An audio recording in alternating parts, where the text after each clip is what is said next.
Okay, Motorcarnut here today, and I'm going to show you and explain to you how to buy a used car and 6 big tips to not to get burned. All right, please subscribe, hit that like button. Any comments, just leave them below. I answer all my comments. Okay, number one would be checking the oils and fluids and leaks. Top of the engine, what you want to look for, you want to make sure you don't see any kind of serious leaks, serious wetness around the engine. All right, you look at the radiator. I mean, obviously in all different cars, it's going to be in different areas. But you pause my video when I tell you radiator, you look for the radiator and etc. And you keep it going like that. You look around, make sure a nice clean engine is the best key, but a lot of times they're not as clean as this. And just to note, this is a 2001 car, and see how well kept it is. That's a great sign. Okay. Next is the coolant level. You want to make sure that there's coolant in there. You know, it should be at the level that it's supposed to be, cold or hot. The condition of the coolant, you want to make sure it's nice and clean and not rusted. It's either green or orange color, but don't confuse orange with rust. Orange is Dextron, Dexcool. That's supposed to be orange. Okay. The radiator, you want to make sure the car is cold. You want to check the fluid in the cap over here. You open this up. You want to make sure you have coolant in there. Nice clean coolant. Next, you want to check the engine oil with the car off. You pull the dipstick out. You wipe it off first. You put it back in. Pull it out. And then you check the level. Not only the level, see, this is the full mark, so it's just about full, it's fine. And you want to check the condition of the oil. Nice and clean. That's a good sign. Then you look for the transmission. Some cars don't have a transmission dipstick, so you're going to have to skip that step. But this car does. And the car has to be running. So let's just assume it's running. All right, you pull your dipstick out. Again, you clean it. Right, engine's running. You put the dipstick back in. And you pull it out. And you make sure, obviously, this car is not running, but if it was running, the coolant, the transmission fluid would be in between these two lines. Usually there's a hot line and a cold line. All right, and another important thing, you get a nice white rag, and you want to make sure when you wipe it that it's pretty clean. You don't see any black clutch material on that. All right, with your hand you can see it's pretty clean. That's not bad. Okay. And the brake fluid, you want to make sure it's in between the minimum and maximum lines. You know, nothing looks like it's leaking. Then you want to go underneath and check for leaks underneath. Okay, so the first thing we're going to be checking is underneath the car. I lifted this car up to make it easier for the video. You want to look for leaks. Pay particular attention to the center of the car where the engine and transmission meet. This would be the center, because right above there could be a converter seal and a rear main seal. And you want to make sure there's no leaks here. You know, a light residue, you know, even that I would stay away from. But over here, obviously, you can see it's nice and clean. That's a good sign. Then you would move over to the side. This is the front main seal. Make sure that there's no leakage over here or anything serious. Okay, it looks good. Then you go to your CV joints. Right here, you look to see if the boot's good on the outer and if you can see the inner. On this side, same thing, the outer. And look for the inner. You don't want to see any rips, or you'll see like grease slinging out. You don't want to see that. Now, of course, if you know what you're buying and you see leaks and you're okay with that and you're going to buy it because you're going to take the engine out, well, this video is probably not for you. But it's not like it all depends on your. I'm just warning you. In other words, if it is leaking, but you still like the car and you don't care, you just want to buy it anyway, that's fine. But for the average person, that's buying a car and they need it right away to commute to work or whatever, you don't want any major leaks in the center of the engine, between the engine and the transmission, or on the sides. And of course, the engine could be on this side too. And so you want to make sure there will be no leak here if the engine's here and the transmission's here. So you get my idea. You don't want any kind of leaks on the bottom of the engine. Some of the leaks can be coming from minor things like a valve cover on the top, but still, that could be hundreds of dollars to replace. So if you're looking for a car that you want to buy and just, insure it and, and register it and that's it, then, I wouldn't buy a car with leaks like that. Okay, number 2, noises and smoke. You start the car up, preferably you want the car ice cold. Car is ice cold, all right? You want to hear, if you hear any kind of strange noises, you may not be that experienced, but if you don't feel that comfortable, you can bring somebody along with you. But basically, you don't want to hear any banging noises, really loud metallic noises. You don't want to hear that. Normal ticking, very, very light. That's probably the fuel injection. That'll be normal. Like this engine, it probably sounds loud in the video, but it's normal. You go to this side, you listen. You go to that side, you listen. Sounds good. Okay. And once you start it up ice cold, you don't want to see too much smoke. If you notice, I don't know if you can see it, but it's a little white smoke. Very, that's condensation. That's normal.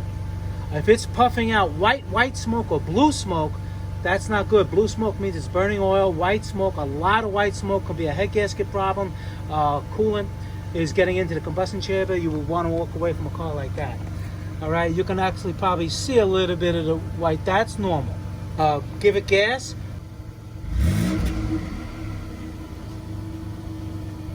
Rev the gas. Normal. You don't see a lot of white smoke. That's good. Number 3, interior, including any kind of lights. Look at the dash. Okay, this car is running. Let me shut it off. When you turn the key on but don't start it, you should see a check engine light. You see, it's right there, the check engine light. You have to make sure, that's a bulb check. That's to make sure that the system is working, the bulb is working. You want to make sure that light goes on when you turn the key. Not start it. We'll do it again. You turn the key on, you see the check engine light is right there. All right? And then they go off. Well, the service engine light soon. That's fine if it doesn't go off. But when the car is started, it has to go off.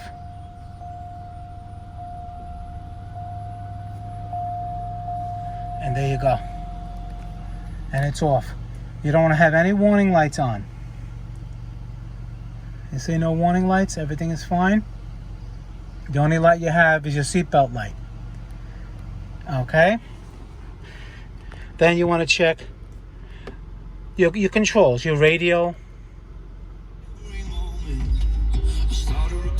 Radio works. You want to check the climate control.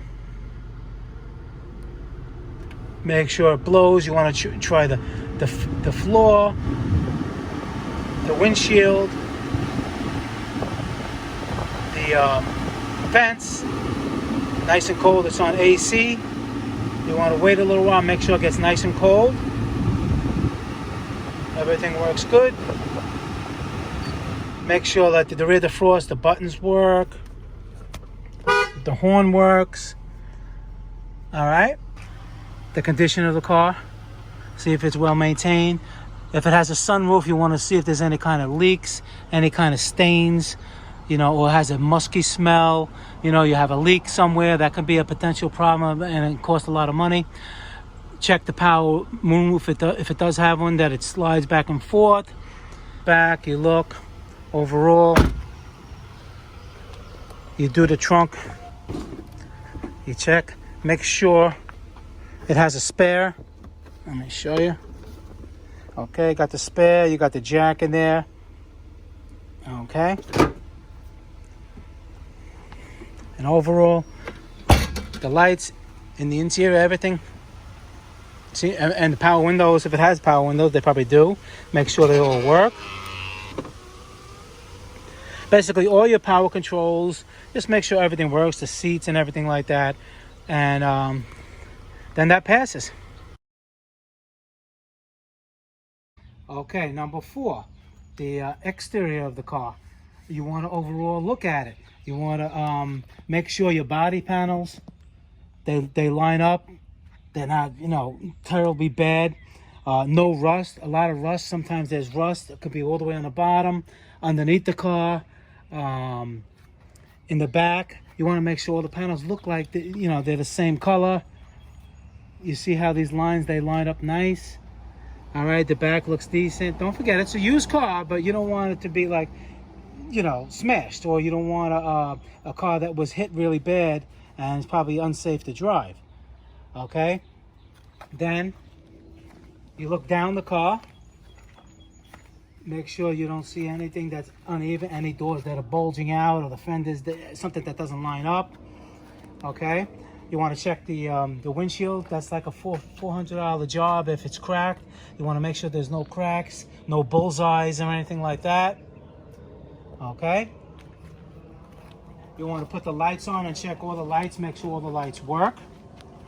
Blinkers work, turn signals work, and just overall how the car looks.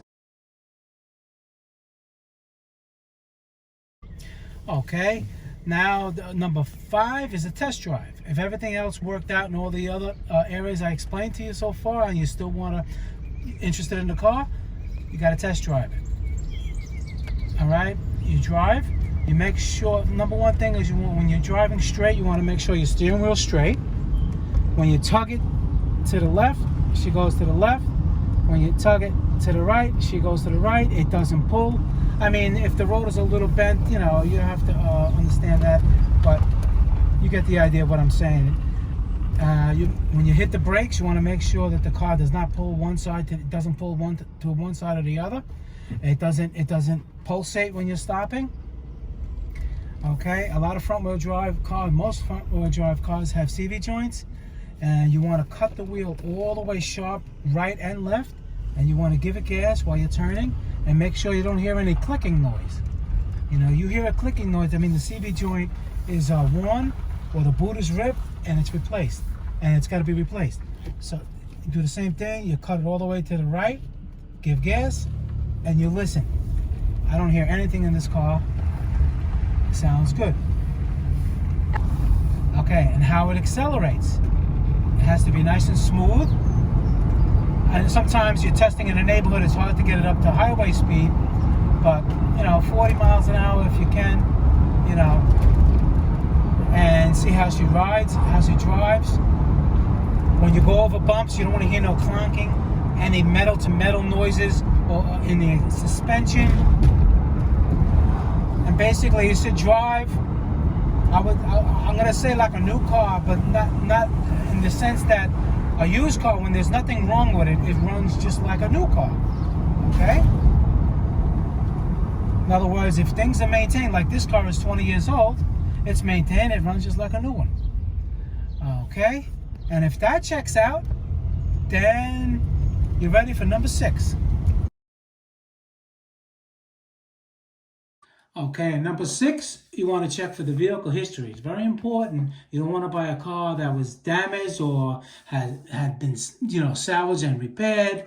There's a lot of that stuff going on, so you just want to make sure you got a nice, clean Carfax. Here's an example of a nice car. This car has no accidents. It tells you how many owners, if it was personal, if it was a leased vehicle, if it was a corporate vehicle. How many records it has, and the mileage. Make sure the mileage wasn't put back.